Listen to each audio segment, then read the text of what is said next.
Alright, can you see shit now or what? What's up?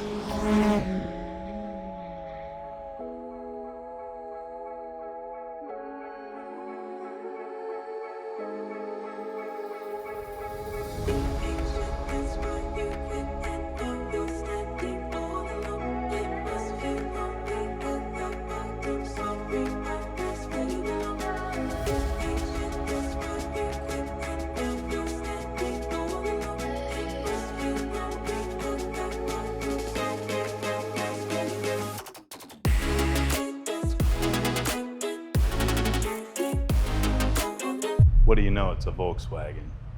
Check engine lights on. So, we got some diagnosing to do. But, at least it's clean. I gotta pull some plugs and possibly injectors. Been running the E85 for like 10,000 miles now. Maybe not quite that much, but... And I finally got a check engine light. Cylinder 4, max offset. So, I'm gonna pull some plugs, see what those look like.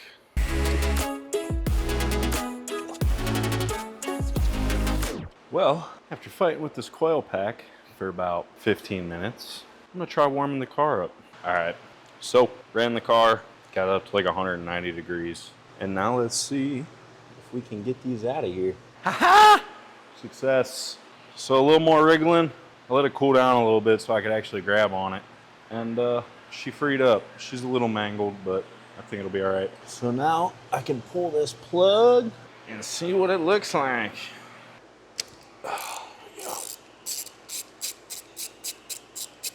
There we go.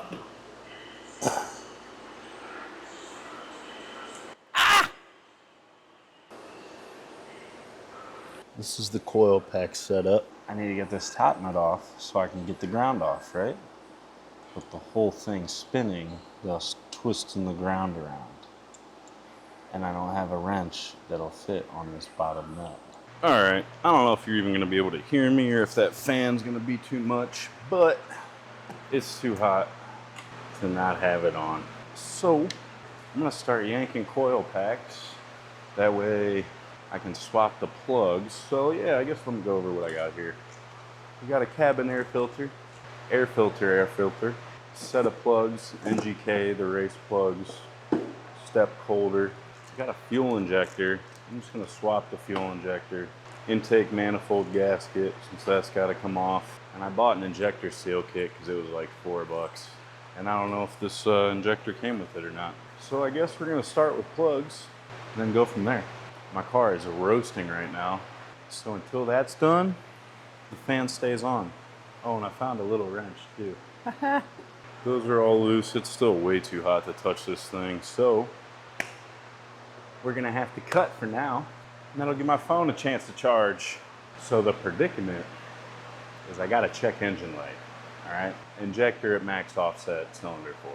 I ran a new tank of fuel through it. I tested the ethanol. The car's on E85. Tested the ethanol, it was E80. That should be fine. It's an E60 to E85 tune. Put Lucas ethanol conditioner in it, hoping that would clear it up, reset the code. It came back. It seems to not come back under hard driving, but at startup. And it does have like a little bit of a longer start every once in a while. So instead of putting it back on 93, I'm swapping the injector. And we got a car meet at 5:30, and it is, I think it's like 1 o'clock. So I gotta do plugs, filters, the injector, new manifold gasket, and I wanna look at my trans mount too because it is making atrocious noises. Honestly, there's probably nothing I can do right now, so I might just leave that for another day. All right, so just to give you a rundown of what we got going on, we gotta pull all the coil packs. So ground's gotta come off, studs come out, coil packs come out. Replace the plugs. Then we gotta pull this intake manifold off. Looks like just some hoses and stuff routed over top of it. And then like 14 or 15 bolts or so.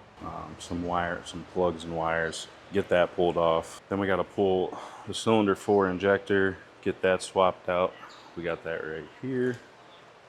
Bada bing, bada boom. Got the new manifold gasket for the manifold, get that popped back in. We have a new air filter that we gotta get swapped in. And then if we have time, we'll do the cabin air filter too. And we'll go get a fresh tank of E85, throw some ethanol conditioner in it, and we'll see what happens. Hopefully my check engine light goes away. All right, I'm gonna set this camera up and let's get to it.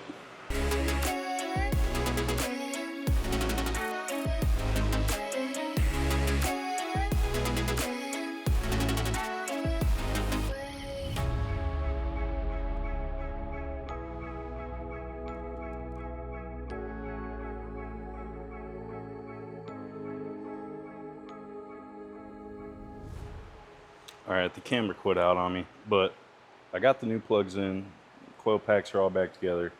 Car started up, ran good. So now we're gonna tackle the intake manifold, get the new filter in, fuel injector. Hopefully I can have this done in like an hour. Oh, just a little update. Obviously we're tore into this thing now. This is the dumbest shit ever.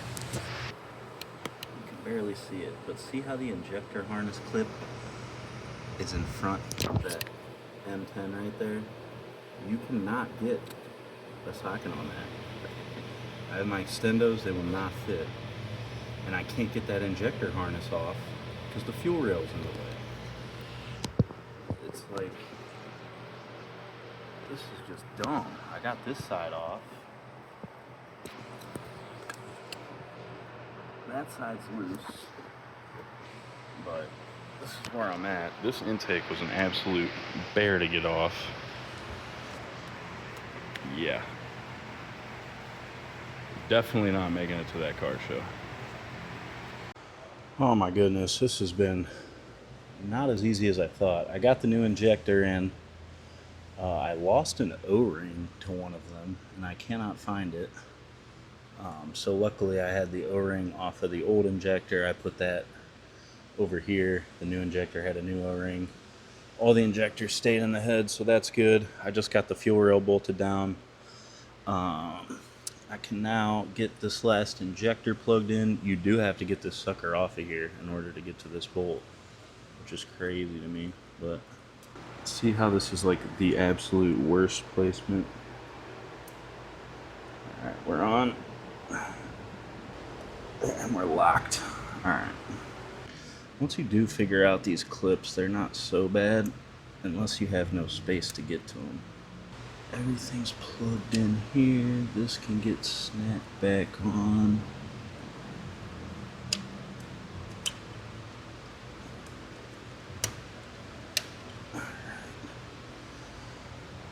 Okay. I am probably going to need a walnut blasting at some point. These valves are dirtier than I would think for 25,000 miles.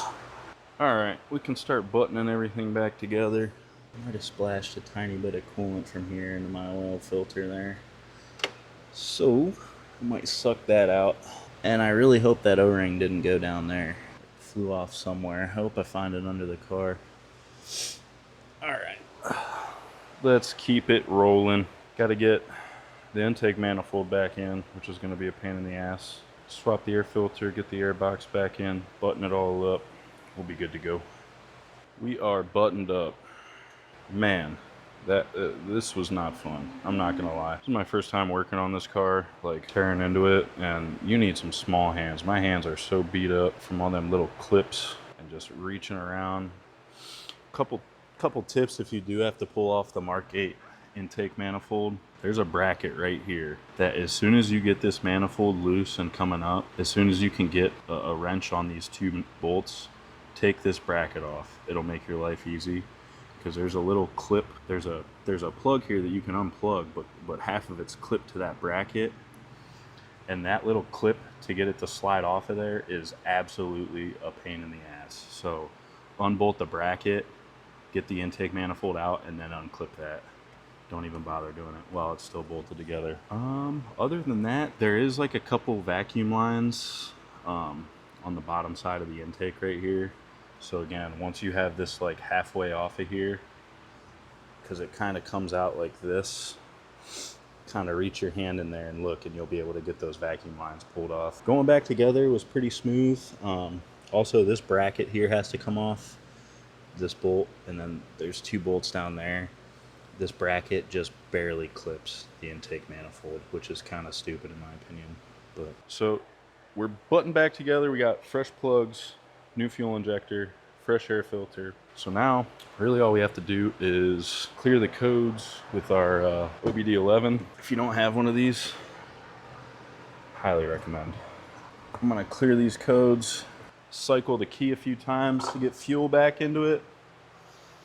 We'll fire it up. So you can see we got a Christmas tree, but what we don't have is a check engine light.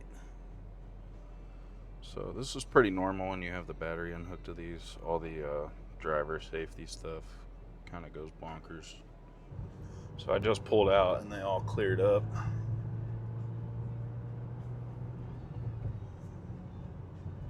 So far so good. Although the check engine light was taking a minute to come on.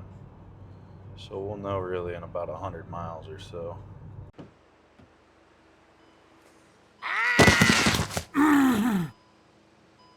Well, that's gonna wrap up this one.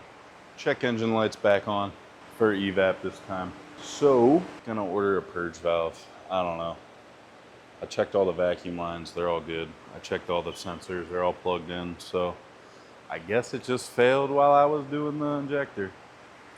Running fine though, injector codes are gone. Honestly seems like it's running a little bit better. I think that was more the spark plugs than the injector, but at least the injector code's gone. So that will be it for this one. Next one we'll be taking a look at the trans mount, getting that EVAP code fixed, and hopefully I'll have rockers for the Audi by then. We can start tearing into getting the cams in on that. All right, I'll catch you guys later. Oh yeah, like, subscribe, and comment why Volkswagens always have check engine lights. Peace.